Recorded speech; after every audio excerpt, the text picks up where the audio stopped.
সারা বিশ্বে এমন কোনো রোড নাই যে বিশ্ব রোডে আপনার হেরিং রোড চলে। রোডটা শেষ করে দিলে হেরিং এ 1 ফিটের উপর বেশি কমে গেছে হেরিং করার পরে। বিশ্ব রোডে হেরিং চলে নাকি দেখেন তো কি হেরিং পায়। কুষ্টিয়া ঝিনাইদহ মহাসড়কের ভাদালিয়া বাজার থেকে ঝিনাইদহ মোড় পর্যন্ত বিভিন্ন স্থানে সৃষ্টি হয়েছে খানা খদ্দ এবং উঁচু নিচু ঢিবি, যার ফলে চলাচলের প্রায় অযোগ্য হয়েছে লক্ষ্মীপুর বাজার থেকে ঝিনাইদহ পর্যন্ত।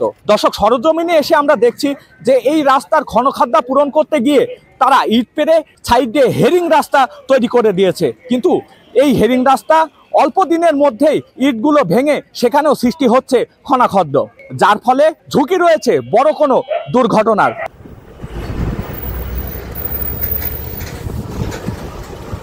এটি কুষ্টিয়া ঝিনাইদহ মহাসড়কের দৃশ্য, যে সড়ক দিয়ে রাত দিন চলে যাত্রীবাহী বাস, পণ্যবাহী ট্রাক সহ ছোট বড় যানবাহন। কিন্তু গুরুত্বপূর্ণ এই মহাসড়ক জুড়ে সৃষ্টি হয়েছে অসংখ্য ছোট বড় গর্ত, আর এসব খানাখন্দেই চলছে ইট বিছিয়ে সংস্কার কার্যক্রম। ওয়ালটন আবারও মিলিয়নিয়ার অফারে ওয়ালটন ফ্রিজ কিনে আপনিও হয়ে যেতে পারেন মিলিয়নিয়ার। জানা গেছে মহাসড়কটির প্রায় 5 কিলোমিটার অংশেই ইটের এমন সংস্কার কাজ করায় তা গ্রামীণ কাঁচা রাস্তার রূপ ধারণ করেছে। ঠিকমতো চলতে পারছে না অটোরিকশা, ভ্যানের মতো ছোট ছোট বাহনগুলো। এতে দুর্ভোগ বেড়েছে, পাশাপাশি বেড়েছে দুর্ঘটনার ঝুঁকি। সারা বিশ্বে এমন কোনো রোড নাই যে বিশ্ব রোডে আপনার হেরিং রোড চলে। বিশ্ব রোডে হেরিং চলে না। আমাদের চায়নারা যে রাস্তা করে দিয়েছিল সে রাস্তা অনেক ভালো ছিল, তারপরে যে ফাটা রাস্তা ছিল, সুন্দর রাস্তা ছিল। তারপরে এখন আপনি বিশ্ব রোডে হেরিং করছে, প্রায় 3 থেকে 4 দিন হচ্ছে। দেখেন রোড ইট খুঁড়ি তোলা আছে, এখানে আপনার বড় একটা ধরনের অ্যাক্সিডেন্ট হওয়ার সম্ভাবনা আছে, যেগুলোর মধ্যে এটা বড় দুর্ঘটনা ঘটতে পারে। সরকারকে আমরা বলতে চাই আমার ঢালা রোডে আপনার সুন্দরভাবে জনগণ চলতে পারে, সে আশা আমরা করি। এই রাস্তা দেখতেও ভালো নয়, গাড়ি ঘোড়াও তো আপনার যে কোনো ভাবে স্লিপ করতে পারে। সে সময় কি এখনকার থেকে ভালো ছিল কি? ও এখন ভাঙা থাকলেও সেইটাই ভালো ছিল, কিন্তু এইটা এখন তা ভালো নাই। এদিকে রাস্তার এমন বেহাল দশায় কেবল স্থানীয়দের দুর্ভোগই বাড়েনি, বেড়েছে মহাসড়কে চলাচল করা যাত্রীবাহী বাস বা ট্রাকের ক্ষেত্রেও মারাত্মক দুর্ঘটনার ঝুঁকি। প্রতিনিয়ত সড়কে বিকল হয়ে পড়ছে যানবাহন, ক্ষতিগ্রস্ত হচ্ছে যন্ত্রপাতি।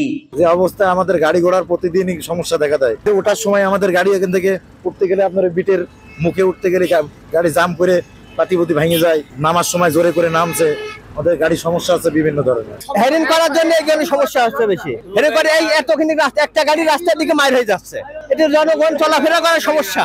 এই বিশ্ব রোডে হেরিং চলে নাকি দেখেন তো কি হেরিং পায়। আমরা চাই এই রাস্তাটা ভালো হোক, আগে যেভাবে ছিল ওইভাবে ঢালাই করে দিক, যাতে ভাবে চলতে পারে। কুষ্টিয়াতে 12 মাইলের রাস্তা খারাপ, কুষ্টিয়াতে শেখপাড়াতে রাস্তা খারাপ। রাস্তাটা আমাদের ভালো হওয়ার বিশেষ দরকার, তাহলে তো আমাদের চলার সমস্যা।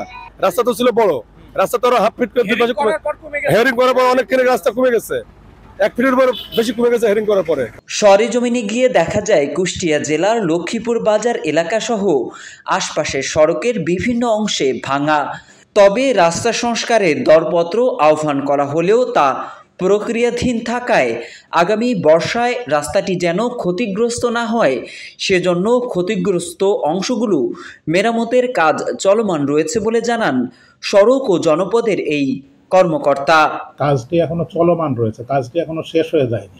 যেহেতু কাজটি আংশিক চলমান রয়েছে, কাজটি যখন সমাপ্ত হয়ে যাবে তখন যে জায়গাগুলো উঁচু সেটার সাথে বিটুমিন দিয়ে আমাদের স্লোপ করে মিলিয়ে দেওয়া হবে, তখন এই সমস্যাটা আর থাকবে না। কাজটি যে কয়দিন চলমান রয়েছে সে কয়দিন এর জন্য আমরা জনসাধারণকে সবাইকে ধৈর্য ধরার জন্য আহ্বান জানাচ্ছি।